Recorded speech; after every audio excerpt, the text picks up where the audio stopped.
Pemirsa, ratusan wartawan dan mahasiswa dari berbagai daerah melakukan aksi unjuk rasa terkait tolak RUU penyiaran. Aksi unjuk rasa diwarnai kericuhan, bahkan masa aksi menerobos masuk ke gedung DPRD Kota Tangerang.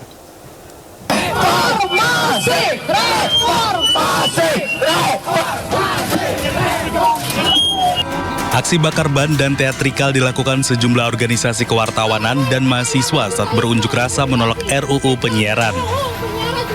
Aksi ini pun diwarnai kericuhan saat ratusan massa aksi menerobos masuk secara paksa ke gedung DPRD Kota Tangerang.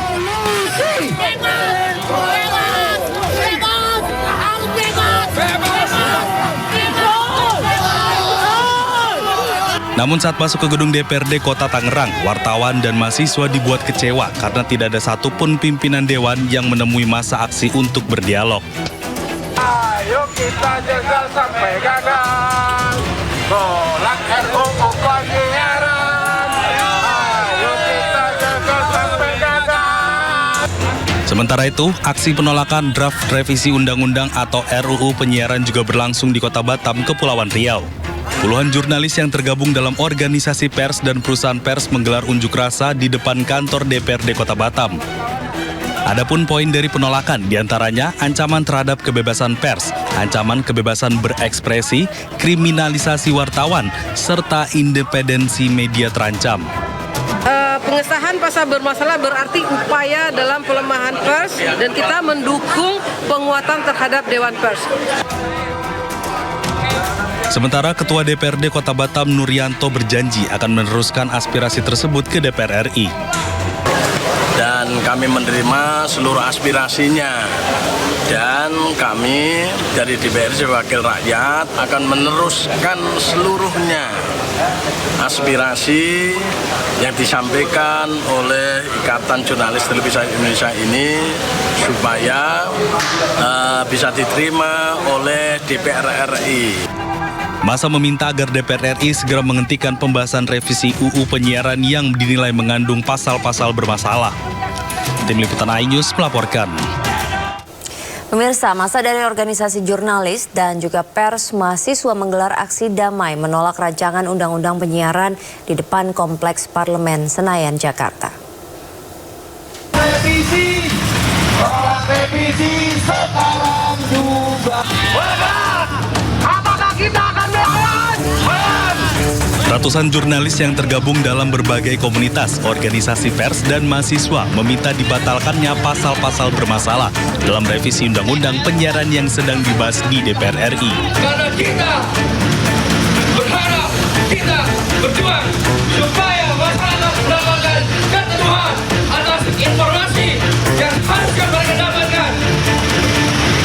Meski belum menjadi RUU, namun para jurnalis dan mahasiswa khawatir dengan tingkah DPR RI yang kerap ngebut dalam mengesahkan RUU penyiaran. Lantaran pasal-pasal tersebut akan membungkam kebebasan pers dan kebebasan berekspresi di Indonesia yang merupakan pilar utama dalam sistem demokrasi. Jadi yang kita bahas hari ini, yang kita perjuangkan hari ini bukan tentang masyarakat pers itu sendiri, tapi tentang 274 juta penduduk Indonesia. Di mana kita tahu bahwa saat ini ada pasal-pasal yang sangat berpeluang untuk memberangus kemerdekaan pers yang sedang digodok di legislatif. Kita tahu bahwa dalam waktu dekat draft tersebut akan disahkan sebagai RUU, maka kita tolak. Dan sampai kemarin, sampai saat ini clear, tidak ada sama sekali diskusi dengan kita semua terkait pembahasan pasal-pasal dalam RUU penyiaran ini. Tidak ada sama sekali. Kita akan terus mendesak supaya DPR menghentikan pembahasan ini. Salah satu pasal yang menjadi perhatian adalah pasal yang memberikan wewenang berlebihan kepada pemerintah untuk mengontrol konten siaran. Lantaran dalam penerapannya berpotensi menghalangi penyampaian informasi yang objektif dan kritis. Dari Jakarta, Irfan Herdiansyah, Irian Stahwahyudi, iNews melaporkan. Ketua Dewan Pers Ninik Rahayu menyatakan pihaknya bersama seluruh konstituen menolak rancangan undang-undang penyiaran. Selain itu, rancangan undang-undang penyiaran menyebabkan pers tidak merdeka, independen, serta tidak akan melahirkan jurnalistik yang berkualitas. Penyiaran ini menjadi salah satu sebab pers kita tidak merdeka. tidak independen, ya, dan tidak akan melahirkan karya jurnalistik berkualitas karena dalam konteks pemberitaan Dewan Pers berpandangan perubahan ini jika diteruskan sebagian aturan-aturannya akan menyebabkan pers kita menjadi produk pers yang buruk, pers yang tidak profesional, dan pers yang tidak independen. Nah, yang ketiga, dari sisi proses, ini saya baru ngomong proses nih ya. Dari sisi proses, RU ini menyalahi putusan Mahkamah Konstitusi nomor 91 PUU 18 tahun 2020 bahwa penyusunan sebuah regulasi harus meaningful participation. Maknanya apa? Harus ada keterlibatan masyarakat. Hak masyarakat untuk didengarkan pendapatnya, hak masyarakat untuk dipertimbangkan pendapatnya. Dan nanti kalau masukan-masukan masyarakat itu tidak diintegrasikan, bahkan para penyusun kebijakan diminta untuk menjelaskan kenapa masukan-masukan itu tidak diintegrasikan. Dan dalam konteks RUU penyiaran ini, Dewan Pers dan konstituen selaku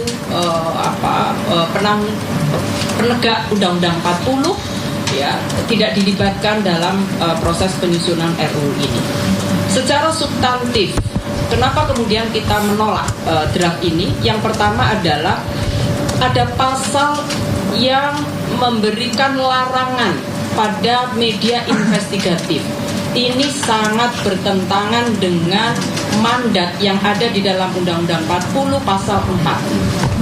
Ya, karena kita sebetulnya dengan Undang-Undang 40 tidak lagi mengenal penyensoran, pemberedelan, dan pelarangan-pelarangan penyiaran